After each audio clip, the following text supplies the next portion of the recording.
वो साल था 2012 जब मैंने और मेरे पापा ने मिलकर घर का एक सपना देखा था। लेकिन घर लेना हमारे लिए कोई आसान बात नहीं थी अगर आप एक मिडिल क्लास फैमिली से। हम पिछले 15-16 सालों से एक ही घर में रह रहे थे और वो घर कच्ची मिट्टी का बना हुआ था। तो जब भी बारिश आती थी हमारे घर के सारे बर्तन कम पड़ जाते थे उस घर की छत से टपकते हुए पानी को रोकने के लिए। ज्यादा जगह थी नहीं, 12x15 का एक कमरा था, तो बारिश की वजह से हमारा सारा सामान भीग जाता था। पापा मेरे एक स्कूल बस में कंडक्टर का काम किया करते थे। फिर उसके बाद उन्होंने मंडी में फ्रूट बेचना शुरू किया और उसके बाद वो शादियों में मैनेजमेंट संभालने लगे, जो आज भी वो करते हैं। उस वक्त तक मैंने कमाना शुरू नहीं किया था क्योंकि मैं 12th क्लास में पढ़ता था, जो खत्म होने वाली थी कुछ ही महीनों में। पापा मेरे शुरू से एक मेहनती इंसान रहे हैं और वो इन्वेस्टमेंट और सेविंग को बिलीव करते थे। तो उस वक्त तक पापा ने 1-1.5 लाख तक की सेविंग कर ली थी। मैं यहाँ पे 2012 की बात कर रहा हूँ। अब क्योंकि 100 में से 99% मिडिल क्लास लोग अपना घर लोन लेके बनाते हैं, तो हमारे पास भी वही ऑप्शन बचा था। हमने भी तय किया कि हम घर के लिए लोन लेंगे, लेकिन मैंने ये डिसाइड किया था कि हम सिर्फ जमीन के लिए लोन लेंगे, हम घर बनाएंगे बाद में। उस वक्त पे जमीन का लोन हो जाता था बैंकों के द्वारा, लेकिन आज की डेट में ये रूल पूरी तरह से चेंज हो चुका है। तो आज की डेट में अगर आप लोन के लिए अप्लाई करते हो तो आपको लोन प्लस कंस्ट्रक्शन लोन दोनों एक साथ में लेना पड़ता है। मतलब कि जमीन और उसके पे घर बनाने का लोन आपको साथ में लेना पड़ेगा। हो सकता है कि किसी किसी स्टेट में आज भी अवेलेबल हो कि बैंक आपको सिर्फ जमीन का लोन दे दे। तो 10-11 साल तक हम घर के लिए बहुत जगह गए। कई जमीनें हमारी बजट से बाहर होती थी, कई जमीनें हमें पसंद नहीं आती थी। फिर कुछ समय बाद हमें एक जमीन पसंद आई, तो वहाँ पे कुछ एडवांस पेमेंट देके हमने उसको बुक करवा लिया और बाद में फिर उसी जमीन को उस प्रॉपर्टी डीलर ने किसी को महंगे दाम पे बेच दिया प्रॉफिट के चक्कर में, और हमारा पैसा वहाँ पे फंसा का फंसा रह गया। बहुत मुश्किलों के बाद और बहुत लंबे टाइम के बाद वो पैसा हमें वापस मिला। फिर उसके बाद हमें एक जगह और पसंद आई, तो वहाँ पे हमने टोकन मनी देके फिर उसको बुक करवाया और वहाँ पे पता चला कि 2-3 बैंकों से हमारा लोन रिजेक्ट हो गया। एक बार फिर से हमारा इस तरह से पैसे फंसा और फिर हमारा टाइम और पैसा बर्बाद हुआ। वो पैसा भी हमें बहुत मुश्किल से मिला था। ऐसे ऐसे करके हमने पिछले 10-11 सालों में बहुत सारी ठोकरें खाई घर के लिए। तब तक मुझे ये समझ आ गया था कि भाई ऐसे तो घर नहीं बनने वाला। तो साल 15-16 के आसपास मैंने अपनी ग्रेजुएशन कंप्लीट की और कमाना शुरू किया। मैंने अपनी जॉब शुरू करी और 15-16 हजार के आसपास में महीने का कमा लिया करता था उस जॉब से। और मुझे एक और चीज का एहसास हुआ उस वक्त कि मुझे अगर इन चक्करों में पड़ना है तो मुझे फाइनेंस को बहुत अच्छे से समझना पड़ेगा, नहीं तो मेरा बहुत सारा टाइम और पैसा बर्बाद होता रहेगा इसी तरह से। तो पिछले इन 10-11 साल की ठोकरें खाने के बाद जो लोकेशन पसंद थी, जो साइज का घर पसंद था, जो जमीन पसंद थी, आज मेरे पास है। तो मैंने जिंदगी की बहुत सारी ठोकरें खाई हैं इस चीज को पाने के लिए। तो अगर आप भी घर के लिए लोन लेने वाले हो तो अपनी जिंदगी के तजुर्बे से ही कह रहा हूँ कि किसी चीज को लेने से पहले उसकी जितनी ज्यादा जानकारी हो सके उतना आपके लिए अच्छा है। इससे ना आप केवल उस चीज को अच्छे तरीके से खरीद पाओगे बल्कि एक बेहतर दाम पे खरीद पाओगे। तो आपके पास 2 ऑप्शन है। पहला ऑप्शन है कि आप खुद से ठोकरें खाओ और ये सारी चीजें खुद से सीखो, जिसमें आपका टाइम और पैसा दोनों बर्बाद होगा। दूसरा ऑप्शन है जो एक इंटेलिजेंट इंसान जरूर सेलेक्ट करेगा, वो दूसरों की ठोकरों से सीखता है। इस वीडियो में मैं आपको होम लोन का प्रोसेस नहीं बताने वाला हूँ, डॉक्यूमेंट कौन से लगेंगे, कितने लगेंगे। मैं आपको सिर्फ मेन चीजों के बारे में बताऊंगा जो आपको ध्यान रखना है होम लोन लेते वक्त या लेने के बाद भी। और जिनका होम लोन चल रहा है पहले से ही, उनके लिए कुछ इंपॉर्टेंट बातें बताऊंगा इस वीडियो के अंदर। अब एक चीज दिखाता हूँ आपको स्क्रीन पे कि मान के चलते हैं आज की डेट में आपने 20 लाख रुपए का होम लोन लिया 20 सालों के लिए। तो मैंने अभी यहाँ पे क्या कर रखा है, एक कैलकुलेटर बना रखा है एक्सेल के लिए। अभी यहाँ पे क्या करता हूँ, मैं 20 लाख रुपए का लोन रखता हूँ। अभी रेट ऑफ इंटरेस्ट जो चल रहा है मार्केट का वो है 8.5% और 20 सालों के लिए मैं यहाँ टेन्योर डाल देता हूँ। मैं आपको एक ऐसा कैलकुलेटर दिखाऊंगा जो आपके फोन में भी चल जाएगा, लेकिन पहले आपको यहाँ पे नंबर दिखाना चाहता हूँ। तो आप यहाँ पे देखोगे कि आपकी जो टोटल EMI बनेगी वो बनेगी 17,356 रुपए की, और इसमें जो टोटल आपका इंटरेस्ट रहेगा, जो आप इंटरेस्ट भरोगे मतलब कि ब्याज भरोगे, वो रहेगा 21,65,000। आपका जो प्रिंसिपल अमाउंट है, याद रखना किसी भी चीज में प्रिंसिपल अमाउंट वो होता है जिसके ऊपर आप लोन लेते हो, मतलब जितने का आप लोन लेते हो। तो आप यहाँ पे देखो कि जो आपका ब्याज जा रहा है वो जा रहा है 21 लाख रुपए के आसपास, और टोटल आपने कितने का लोन लिया था 20 लाख रुपए का। तो होम लोन में मैं आपको बताना ये चाहता हूँ कि होम लोन में जब भी आप कोई लोन लेते हो तो वो आपको डबल चुकाना पड़ता है। सीधी भाषा में बोलूं तो 2 गुना लगान चुकाना पड़ता है आपको। अब आपको यही चीज मैं 50 लाख के घर के लोन की अकॉर्डिंग बताता हूँ। तो 50 लाख रुपए का लोन लेता हूँ होम लोन में किसी बैंक से, तो यहाँ पे जो आपकी एक महीने की EMI बनेगी वो बनेगी 43,391 रुपए। आप देखो यहाँ पे जो टोटल आपने अमाउंट पे करना है वो कितना है, 1,04,00,000 रुपए के आसपास। तो अब आप यहाँ पे चीज देखो, आपने टोटल प्रिंसिपल कितना था, 50 लाख रुपए का लोन लिया था, लेकिन बदले में जो आपका इसमें ब्याज जा रहा है वो जा रहा है 54 लाख रुपए के आसपास, और टोटल ये आपको 50 लाख रुपए का लोन फिर से डबल पड़ रहा है। देखो आप यहाँ पे 1,04,00,000 के आसपास पड़ता है, मतलब कि मोटा मोटा ये पैसा पूरा डबल हो जाता है बैंक को देते देते हुए। तो मेरे दोस्त अगर आप जोश में होम लोन लेने वाले हो तो ये कोई मजाक नहीं है। आप अपने 10-15 सालों के लिए एक कर्ज में अपने आप को फंसाने वाले हो। 10-15 साल आप बैंक के पास अपने गिरवी रखने वाले। हाँ, मुझे पता है कि आप में से बहुत सारे लोगों का ये सपना होगा खुद का घर खरीदने का और अपने माँ बाप को खुद के घर का सुख देने का, लेकिन आप सिर्फ इमोशनल होके होम लोन के चक्कर में पड़ने जा रहे हो तो आप इसमें फंस भी सकते हो। आपको डिस्क्रिप्शन में एक होम लोन कैलकुलेटर दे रहा हूँ, तो उस पर जाके आप क्लिक करके उसे चलाना सीख सकते हो। जैसे आप इसे डाउनलोड करोगे जाओगे तो यहाँ पे आपको अमाउंट भरना है कि कितने लाख रुपए का लोन है, कितने रेट ऑफ इंटरेस्ट पे आप ले रहे हो, कितने साल के लिए ले रहे हो, तो आपको यहाँ पे सारी चीजें समझ में आ जाएगी। तो जब भी कभी होम लोन की बात चले तो ये कैलकुलेटर अपने फोन में जरूर रख लेना, ताकि आपको सारी चीजें टिप्स पे दिख जाए एक एक चीज, क्योंकि बैंक आपसे ये सारी चीजें नहीं शेयर करेंगे ताकि आप उस लोन को लेने से मना ना करो। देखो फाइनेंस का एक रूल होता है कि आपकी टोटल सैलरी का अगर 30% EMI में जा रहा है तो वो नॉर्मल है, उससे ज्यादा आप ना रखो। अब एग्जाम्पल से मान के चलते हैं कि मेरी 10,000 रुपए की सैलरी है और मेरी टोटल EMI जो जाती है उसमें से 30% जाती है, मतलब कि 3,000 रुपए की मैं EMI भर देता हूँ। बचे कुछ ही जो 70% है उससे मैं अपने घर का खर्चा चलाता हूँ। ठीक है, अब आगे चलते हैं। इमेजिन करो कि तुमने कोई घर फाइनल कर लिया है, उसका रेट वगैरह सब डीलर से, प्रॉपर्टी डीलर से फाइनल हो चुका है। अब बारी आती है लोन की। तो सबसे पहले पॉइंट आता है रेट ऑफ इंटरेस्ट का, मतलब कि हिंदी में बोलते हैं इसे ब्याज, कि बैंक से जो तुम लोन लेने जा रहे हो वो तुम्हें कितने % ब्याज पे मिल रहा है बैंक से। उससे पहले एक चीज को समझो कि किसी भी स्टेट में अगर आप घर ले रहे हो या जमीन ले रहे हो तो वहाँ पे उस स्टेट में एक सरकारी डिपार्टमेंट होता है जो जमीनों का देख रेख रखता है। जैसे अगर आप दिल्ली में जाओगे तो वहाँ पे आपको देखने को मिलेगा DDA, दिल्ली डेवलपमेंट अथॉरिटी। इसी तरह से अगर आप पंजाब में जाओगे तो वहाँ पे आपको देखने को मिलेगा पोडा, जिसे हम कहते हैं Punjab urban planning and development authority. ऐसे ही अगर आप यूपी में जाओगे तो वहाँ पे आपको कोई और डिपार्टमेंट देखने को मिलेगा। मध्य प्रदेश में जाओगे तो वहाँ पे कोई और डिपार्टमेंट देखने को मिलेगा। तो ध्यान रखना, कहीं पे भी अगर कोई कॉलोनी काटी जा रही है, कोई घर के लिए फ्लैट काटे जा रहे हैं, कोई फ्लैट बन रहे हैं या फिर कोई जमीन काटी जा रही है घर बनाने के लिए, उस जगह का एक सरकारी टैक्स जरूर भरा गया होगा उस जमीन का, उस सरकारी डिपार्टमेंट को, जिसके बारे में मैं आपको अभी बता के हटा हूँ। इससे क्या होता है, वो जमीन या वो घर या वो फ्लैट गवर्नमेंट अप्रूव्ड हो जाता है, जिससे आपको फ्यूचर में किसी तरह की कोई प्रॉब्लम नहीं आती है। तो वापस आते हैं अपने रेट ऑफ इंटरेस्ट वाले टॉपिक पे। तो रेट ऑफ इंटरेस्ट आपका इसी चीज पे डिपेंड करेगा, इन दो चीजों पे, कि आपकी जो जमीन है, आपका जो घर है, जहाँ पे आप जगह ले रहे हो, फ्लैट है, वो गवर्नमेंट अप्रूव्ड है या नहीं है। अगर वो गवर्नमेंट अप्रूव्ड नहीं है, मतलब कि उसका सरकारी टैक्स नहीं भरा गया है, तो सरकारी बैंक उस पर लोन नहीं करेगा। अगर करेगा तो बहुत महंगी रेट ऑफ इंटरेस्ट पे करेगा, जो लोन आपको महंगा पड़ेगा। हाँ, लेकिन प्राइवेट बैंक उस पर लोन जरूर कर देगा। वही बात आ जाएगी, वो आपको लोन महंगा पड़ेगा नॉर्मल। अब देखो, रेट ऑफ इंटरेस्ट भी, मतलब कि जो ब्याज है वो भी दो तरह का होता है जो बैंक आपको देता है। अब समझते हैं एक एक करके दोनों को। एक होता है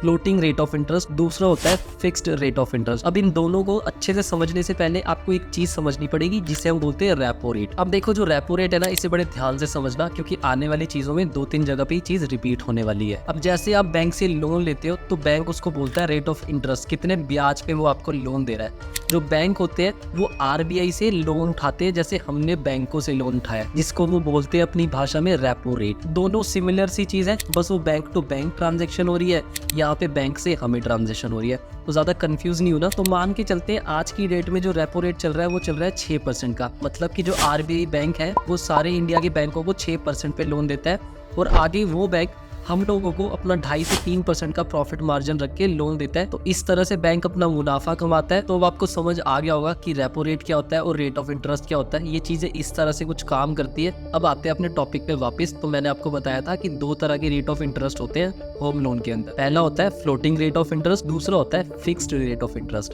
अब पहले बात करते हैं फ्लोटिंग रेट ऑफ इंटरेस्ट की। फ्लोटिंग रेट ऑफ इंटरेस्ट क्या होता है, कैसे काम करता है, इसे समझाने के लिए मैं आपको एक सत्य घटना पर आधारित अपने एक अंकल की कहानी सुनाता हूँ। मेरे एक अंकल थे जो इंडियन आर्मी में मेजर सूबेदार की जॉब करते थे। तो उनके पास घर नहीं था, तो उन्होंने एक प्लान बनाया कि आज से ठीक 20 साल के बाद वो रिटायर हो जाएंगे आर्मी से। तो इसीलिए उन्होंने 20 सालों के लिए 50 लाख रुपए का होम लोन ले लिया। तो उनकी लोन की EMI चलती रही और ऐसे करते करते 5 साल गुजर गए। अचानक से वो एक दिन छोटी सी FD करवाने के लिए उसी बैंक में चले गए जहाँ से उनका होम लोन चल रहा था। वहां पर उनको एक रिश्तेदार मिला जो उसी बैंक में जॉब करता था। तो उन्होंने अपने उस रिश्तेदार से छोटी सी रिक्वेस्ट करी कि बेटा मेरे पूरी स्टेटमेंट निकाल के दिखा दे, पूरा रिकॉर्ड बता दे मुझे, मेरे होम लोन का कितना पैसा रह गया, कितना क्या है, ताकि थोड़ा सा मुझे आइडिया हो जाए। तो जब उनके उस रिश्तेदार ने अंकल को पूरा रिकॉर्ड निकाल के, पूरी स्टेटमेंट वगैरह निकाल के उन अंकल को दिखाई, तो उन अंकल के पैरों के नीचे से जमीन खिसक गई थी। उनको कुछ ऐसा देखने को मिला। तो इस चीज को बड़े ध्यान से समझना बहुत इंपॉर्टेंट है। अगर आपने ये सारी चीजें समझ ली तो आपको कोई भी लोन समझने में कभी भी कोई भी दिक्कत नहीं आने वाली है। तो इस चीज को मैं पूरा एक्सप्लेन करूंगा कैलकुलेटर के ऊपर, जो मैंने होम लोन का कैलकुलेटर बना रखा है। तो इससे पहले मैं आपको समझाऊंगा कि एक EMI काम कैसे करती है, तभी आपको ये सारी चीजें समझ आएगी। देखो, अब समझते हैं कि किसी भी लोन में एक EMI काम कैसे करती है। तो जब भी आप किसी लोन की EMI भरना शुरू करते हो तो वो 2 पार्ट में डिवाइड हो जाती है, मतलब 2 पार्ट में बट जाती है। एक पार्ट जाता है आपके लोन के इंटरेस्ट में, मतलब कि लोन के ब्याज में, और एक पार्ट जाता है आपके लोन के प्रिंसिपल में, मतलब जितने का आपने लोन लिया था बैंक से, उसे कहते हैं प्रिंसिपल अमाउंट। तो जब भी आप किसी लोन की EMI भरना शुरू करते हो, मान के चलो कि आपने पहली EMI भरी किसी लोन की, तो उसका 80% पैसा जाएगा उस लोन के इंटरेस्ट को खत्म करने के लिए, और बचा कुचा 20% पैसा जाएगा उसके लोन के प्रिंसिपल अमाउंट को खत्म करने करने के लिए। अब इसे और अच्छे से समझते हैं। मान के चलो कि आपने 30 लाख रुपए का लोन लिया 20 सालों के लिए 8% के रेट ऑफ इंटरेस्ट पे, तो जो आपकी EMI बनेगी वो बनेगी 25,093 रुपए की। अब मैं इस लोन के मंथली चार्ट पे आ चुका हूँ। अब यहाँ पे देखिए आपकी जो EMI बनी थी वो बनी थी 25,093 रुपए। तो जब आप इस लोन की पहले महीने की EMI भरोगे तो आपका 25,093 रुपए में से 5,093 रुपए प्रिंसिपल अमाउंट में जाएगा और बचा कुचा 80% मतलब कि 20,000 रुपए जाएगा आपके लोन के ब्याज को खत्म करने के लिए। और अब आप यहाँ पे देख सकते हो जो आपका प्रिंसिपल अमाउंट है वो टाइम के साथ बढ़ता जा रहा है और जो आपकी EMI में इंटरेस्ट है वो घटता जा रहा है आपके टाइम के साथ साथ। अब आपको एक ग्राफ की हेल्प से समझाता हूँ। ये आप रेड लाइन जो देख रहे हो ये आपके लोन का इंटरेस्ट है जो शुरू में बहुत ज्यादा है और टाइम के साथ धीरे धीरे कम होता जा रहा है। और जो ब्लू लाइन आप इसमें देख रहे हो ये आपका प्रिंसिपल अमाउंट है। तो ध्यान रखना टाइम के साथ साथ आपका जो इंटरेस्ट होता है वो घटता चला जाता है आपकी EMI में और जो आपका प्रिंसिपल अमाउंट होता है वो बढ़ता चला जाता है आपकी EMI में। और इस तरह से आप अपने लोन के आखिरी महीनों में 90% तक का इंटरेस्ट अपने लोन का भर चुके होते हो। अब देखो जैसे कि मैंने आपको बताया है कि जैसे हम बैंक से लोन उठाते हैं वैसे ही बैंक RBI से लोन उठाता है हमें देने के लिए। तो मान के चलते कि किसी बैंक ने RBI से 5% की रेपो रेट पे लोन उठाया है जिसपे वो बैंक अपना 2.5 से 3% का प्रॉफिट मार्जिन रख के हम लोगों को आगे 8% के रेट ऑफ इंटरेस्ट पे लोन देता है। अब इंडिया की जो 90% होम लोन दिए जाते हैं वो फ्लोटिंग रेट ऑफ इंटरेस्ट पे दिए जाते हैं और जो आपका फ्लोटिंग रेट ऑफ इंटरेस्ट होता है वो आपके रेपो रेट से कनेक्टेड होता है। मतलब फ्लोटिंग रेट ऑफ इंटरेस्ट सीधा सीधा रेपो रेट से जुड़ा हुआ होता है और RBI इस रेपो रेट को चेंज करता रहता है। कोविड के जाने के बाद से अब तक RBI ने इस रेपो रेट को 5 से 6 बार बढ़ा दिया है। तो सोचो अगर बैंक ने RBI से लोन लिया है और वो लोन अब महंगा हो गया है रेपो रेट के बढ़ने की वजह से, तो क्या आपने जो बैंक से लोन लिया है वो महंगा नहीं होगा? बिल्कुल वो भी महंगा हो जाएगा, उसका भी रेट ऑफ इंटरेस्ट बढ़ जाएगा। अब देखो मेरे उन आर्मी वाले अंकल के साथ क्या हुआ था इसे मैं आपको एक एग्जांपल से समझाता हूँ। मान के चलो आपने 30 लाख रुपए का एक होम लोन लिया 20 सालों के लिए 8% के रेट ऑफ इंटरेस्ट पे। इस हिसाब से आपकी EMI बनेगी 25,000 रुपए के आसपास और जो इसमें टोटल इंटरेस्ट आप भरोगे वो होगा 30 लाख रुपए के आसपास। मतलब ये लोन आपको टोटल 60 लाख रुपए के आसपास पड़ेगा। अब ध्यान से सुनना, मान के चलो कि आपने 1.5 साल तक इस लोन की EMI भरी और अब RBI ने अपने रेपो रेट को बढ़ा दिया, जिससे पहले जो आपका लोन का रेट ऑफ इंटरेस्ट 8% था अब वो 10% हो गया है, जिससे आपका लोन भी महंगा हो गया है। लेकिन सबसे बड़ी हैरानी की बात तो ये है कि आपको खुद भी नहीं पता चलेगा कि आपका लोन अब महंगा हो गया है और बैंक भी आपको नहीं पता लगने देगा कि आपका लोन अब महंगा हो गया है और ना ही बैंक की तरफ से कोई बंदा आपको कॉल करके इस बारे में कुछ बताएगा। देखो सबसे पहला पॉइंट तो ये है कि आपको क्यों नहीं पता चलेगा कि आपका लोन अब महंगा हो गया है, क्योंकि आप उस लोन की EMI उतनी ही भरते रहोगे जितनी आपकी EMI पहले थी, जिससे आपको यह एहसास ही नहीं होता है कि आपके लोन में कोई बदलाव हुआ है। जबकि 20 सालों का वो लोन जो आपने 1.5 साल भरा है, जो अब 18.5 सालों का बचना चाहिए था, अब वो 35 सालों का लोन बन चुका है, क्योंकि इस लोन को 35 सालों का करने पर आपकी EMI दोबारा से 25,000 रुपए पे आ जाएगी। देखो इसे और अच्छे से समझते हैं। सबसे पहले तो ये समझते हैं कि 1.5 साल तक आपने उस लोन की EMI भरी तो कितना पैसा भरा होगा। चलो देखते हैं। 30 लाख का लोन लिया था 8% के रेट ऑफ इंटरेस्ट पे 20 सालों के लिए। तो मैं इस लोन के मंथ वाले चार्ट पे आ जाता हूँ। अब 1.5 साल यानी कि 18 मंथ, तो मैं 18 मंथ वाली EMI पे आ जाता हूँ। तो आप यहाँ देख सकते हो कि 18 EMI भरने के बाद भी आपके 30 लाख के लोन का अभी भी करीब 29 लाख का लोन बाकी है। 25,000 की आपकी EMI बनी थी जो आपने 18 मंथ भरी, तो 25,000 इंटू 18 के हिसाब से 4.5 लाख ये हुए। लेकिन 4.5 लाख भरने के बाद भी आप क्या देखते हो कि आपके 30 लाख के लोन में से अभी भी 29 लाख का लोन बाकी है। सोचो क्यों हो रहा है ऐसा? तो आपको याद होगा कि मैंने आपको बताया था कि जब आप EMI भरते हो तो उसका एक बड़ा पार्ट जाता है आपके लोन के इंटरेस्ट में, जिस वजह से ये हो रहा है। तो 4.5 लाख भरने के बाद भी 1 लाख गया उसमें से आपके लोन में, बाकी का 3.5 लाख गया आपके लोन के इंटरेस्ट में। अब जो 29 लाख 2,000 के करीब लोन बचा है, 29 लाख मान लेते हैं मोटा मोटा उसे, उसका इंटरेस्ट 8 से बढ़कर 10% हो गया है रेपो रेट बढ़ने की वजह से। अब आपके अकॉर्डिंग 20 सालों के लोन की EMI आपने 1.5 साल तक भरी, तो 18.5 सालों का लोन बचना चाहिए था। लेकिन ऐसा होगा नहीं, क्योंकि बैंक चाहता है कि आप EMI सेम ही भरते रहो। इसीलिए बैंक अब आपके इस 29 लाख रुपए के लोन को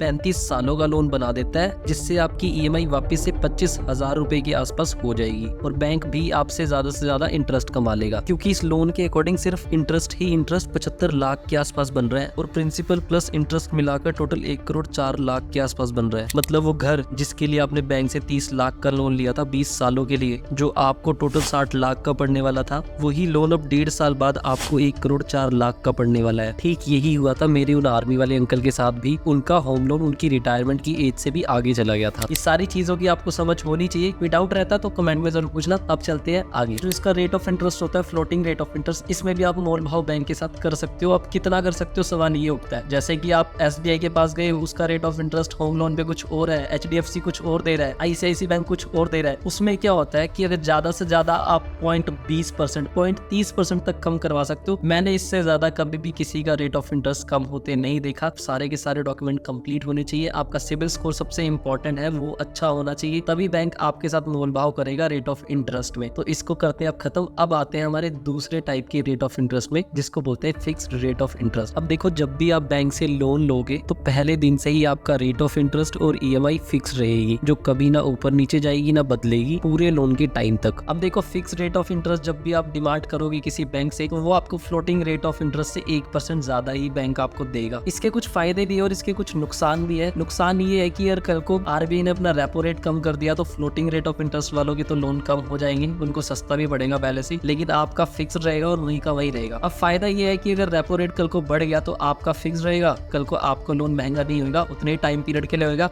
उतनी ही ईएमआई होगी। तो फिक्स रेट ऑफ इंटरेस्ट तो आपने जब भी लेना है आपने मार्केट को देख के लेना है, क्योंकि आज के टाइम पे बहुत ज्यादा हाई रेट ऑफ इंटरेस्ट चल रहा है बैंकों की तरफ से, रेपो रेट भी बहुत ज्यादा ऊपर आ रखा है। तो आपने देखना है कि मार्केट अभी ऊपर चल रही है या डाउन चल रही है। जैसे कि कोरोना के टाइम पे फिक्स रेट ऑफ इंटरेस्ट में लोन सबसे सही टाइम था लेने का, क्योंकि उस टाइम पे बैंक आपको 6.5% पे होम लोन दे रही थी।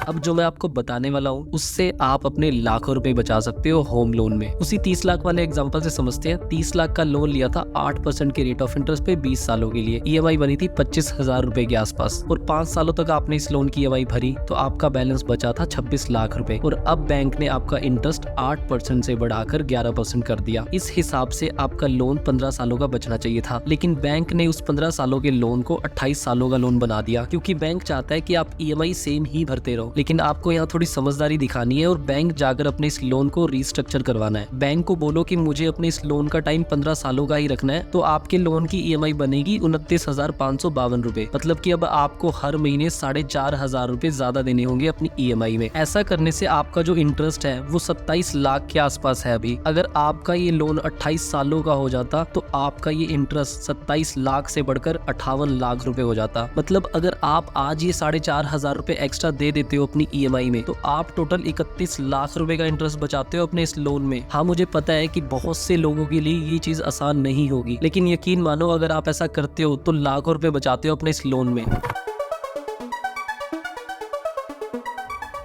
लोन में एक चीज होती है जिसे हम बोलते हैं प्री पेमेंट। कोई भी ऐसा एक्स्ट्रा पैसा जो आप अपनी ईएमआई के अलावा उस लोन में डालते हो उसे प्री पेमेंट कहते हैं। उसी 30 लाख वाले एग्जांपल से समझते हैं। मान के चलते हैं कि मैंने 30 लाख रुपए का एक लोन लिया 20 सालों के लिए, और लोन लेते ही 2 महीने बाद कहीं से मुझे 1 लाख रुपए मिल गए। मान के चलो कोई पुराना पीएफ पड़ा हुआ था वो निकलवा लिया, और वो पैसा मैंने सीधा अपने उस लोन में डाल दिया। तो ये पैसा मेरे उस लोन को कम कर देगा। मतलब अब मेरा लोन 30 लाख का नहीं है, मेरा लोन अब 29 लाख के आसपास बचा है। मतलब जो भी एक्स्ट्रा पैसा आपकी ईएमआई के अलावा आप अपने उस लोन में डालोगे वो डायरेक्ट आपके प्रिंसिपल में से माइनस हो जाएगा। मतलब समझो 30 लाख पे अगले 20 सालों तक इंटरेस्ट लगना था, लेकिन मैंने उसमें से 1 लाख जल्दी भर दिया, यानी कि मैंने इस 1 लाख पे अगले 20 सालों में लगने वाला इंटरेस्ट बचा लिया। मतलब जितना जल्दी इस लोन में पैसा डालोगे उतना ज्यादा अपना पैसा बचा पाओगे। चलो इसे और अच्छे से समझते हैं एक दूसरे कैलकुलेटर के साथ, ताकि आपको और अच्छे से समझ आए। वही एग्जांपल लेंगे, 30 लाख का लोन 8% की रेट ऑफ इंटरेस्ट पे 20 सालों के लिए। तो मेरा यहाँ पे टोटल इंटरेस्ट बनेगा इस लोन के अकॉर्डिंग 30,22,000 रुपए के आसपास। तो अब तीसरे महीने में जैसे ही मैं 1 लाख रुपए इस लोन में डालूंगा, आप इसके इंटरेस्ट वाले नंबर पे ध्यान देना कितना हो जाएगा। और ये किया मैंने एंटर, यानी कि अगर 1 लाख रुपए आपने अपने इस लोन में डाल दिए तीसरे महीने में, तो आप टोटल 3.5 लाख रुपए का इंटरेस्ट बचा लोगे। अब यहाँ ध्यान से सुनना, मान के चलो कि यही 1 लाख रुपए मैं तीसरे महीने में नहीं बल्कि 1.5 साल बाद इस लोन में डालता हूँ, तो मैं कितना पैसा बचा पाता हूँ। तो 1.5 साल में होते हैं 18 महीने, तो 18 महीने में 1 लाख रुपए मैं इस लोन में डालता हूँ। और अब इंटरेस्ट वाले नंबर पे ध्यान देना, और ये किया मैंने एंटर। मतलब कि अगर यही 1 लाख रुपए मैं तीसरे महीने के बजाय 1.5 साल बाद इस लोन में डालता हूँ, तो मैं टोटल 3 लाख रुपए का इंटरेस्ट बचा पाता हूँ। मतलब समझ रहे हो आप यहाँ कि वही पैसा जब आप तीसरे महीने में इस लोन में डाल रहे हो तो आप टोटल 3.5 लाख रुपए का इंटरेस्ट बचा रहे हो, और जब वही पैसा आप तीसरे महीने के बजाय 1.5 साल बाद इस लोन में डाल रहे हो तो आप 3 लाख रुपए का इंटरेस्ट बचा रहे हो। सोचो क्यों हो रहा है ऐसा। आपको याद होगा कि मैंने आपको बताया था जब आप ईएमआई भरना शुरू करते हो किसी लोन की, तो शुरुआती वक्त में में आपकी ईएमआई का एक बड़ा पार्ट जाता है आपके लोन के इंटरेस्ट में, और धीरे धीरे वक्त के साथ साथ ये कम होता जाता है, जिस वजह से ये हो रहा है। अब देखो यही 1 लाख रुपए अगर मैं अपने लोन के एंड के कुछ सालों में इसमें डालता तो कुछ खास इंटरेस्ट नहीं बचा पाता। ये देखो टोटल 240 महीनों का ये लोन था, मैंने यहाँ पे 220वें महीने में अगर 1 लाख इस लोन में डाला होता, ये किया मैंने एंटर, तो आप यहाँ देख सकते हो कि 1 लाख रुपए भरने के बाद भी मैंने यहाँ पे सिर्फ 12,000 रुपए का इंटरेस्ट बचाया। हाँ मुझे पता है कि बहुत से लोगों के लिए ये चीज आसान नहीं होगी, तो सुनो ध्यान से, इसे थोड़ा आसान कर देते हैं। आपको लाखों रुपए की प्री पेमेंट नहीं करनी, जितना आपसे हो सकता है उतना ही करना है। मान के चलो कि हर महीने इस लोन के अकॉर्डिंग 25,000 रुपए की ईएमआई तो आप भर ही रहे हो, मतलब साल में 12 बार 25,000 रुपए भरोगे। आप बस ये सोचो कि मैं 12 की जगह अगर 13 बार ईएमआई भर दूं, तो मतलब साल में एक बार आप अपनी ईएमआई के बराबर का पैसा अपने लोन में डाल देते हो, तो आप यकीन नहीं मानोगे, आप लाखों रुपए का इंटरेस्ट बचा लोगे। इस बॉक्स को देखो, इसमें प्री पेमेंट पर ईयर वाले बॉक्स में मैंने जो अमाउंट लिया है वो मेरी ईएमआई के बराबर होगा। इस लोन के अकॉर्डिंग 25,000 का होगा, क्योंकि इस लोन में ईएमआई 25,000 की बनी है। अगर मैं इसमें एक डाल देता हूँ तो इसका मतलब होगा कि मैं हर साल के लास्ट वाले महीने में एक ईएमआई का पैसा अपने लोन में प्री पे कर रहा हूँ, मतलब एक्स्ट्रा डाल रहा हूँ। अब आप इसके इंटरेस्ट वाले नंबर पे ध्यान देना, और ये किया एंटर मैंने, तो आप यहाँ देख सकते हो कि हर साल सिर्फ एक ईएमआई एक्स्ट्रा भरने पे मैंने 5 लाख रुपए का इंटरेस्ट बचा लिया। यही नहीं, अभी रुको, अगर आप इस टेबल के नीचे आओगे तो आपको दिखेगा कि ये 240 महीनों का लोन 203 महीनों में ही खत्म हो गया। मतलब ये लोन 20 सालों में नहीं बल्कि 17 सालों में ही खत्म हो जाएगा। मतलब आप एक एक्स्ट्रा ईएमआई भर के अपना इतना पैसा बचा सकते हो, जो देखा जाए तो पर महीने का 2,000 रुपए बनता है, इस लोन के अकॉर्डिंग बता रहा हूँ। एक बात जो आपको याद रखने वाली है वो ये है कि अगर आपका loan floating rate of interest पे है तो आपको प्री पेमेंट करते वक्त कोई भी चार्जेस नहीं देने पड़ेंगे, और अगर यही loan fix rate of interest पे होता तो आपको प्री पेमेंट करते वक्त पेनल्टी चार्जेस देने पड़ते हैं।